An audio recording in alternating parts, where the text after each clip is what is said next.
एक बार राजा अश्वपति की कोई संतान नहीं थी।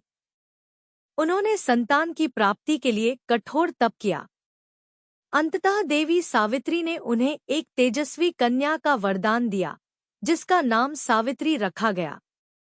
जब सावित्री विवाह योग्य हुई, तो उसने स्वयंवर के लिए देश भर की यात्रा की और वन में रहने वाले सत्यवान को अपने जीवन साथी के रूप में चुना।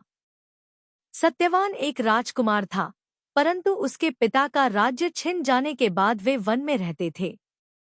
नारद मुनि ने सावित्री को बताया कि सत्यवान एक महान पुरुष तो है, पर उसकी आयु बहुत ही अल्प है, वह 1 वर्ष के भीतर मर जाएगा।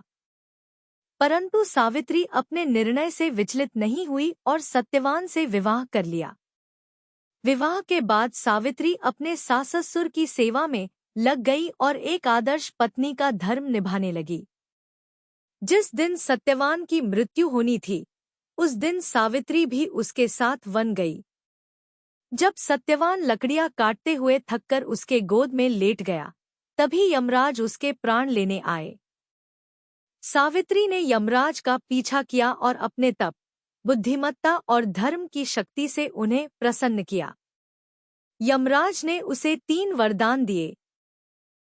उसके सास ससुर की नेत्र ज्योति वापसी, उनका खोया राज्य पुनः प्राप्त होना, और तीसरा वरदान सावित्री के 100 पुत्रों की कामना।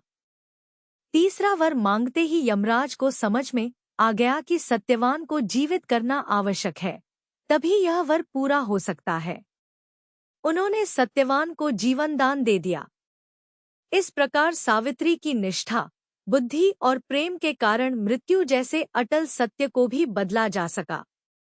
आज भी वट सावित्री व्रत के रूप में यह कथा भारतीय स्त्रियों द्वारा श्रद्धा से मनाई जाती है। यह कथा नारी शक्ति, पतिव्रता धर्म और अदम्य संकल्प की अनुपम मिसाल है।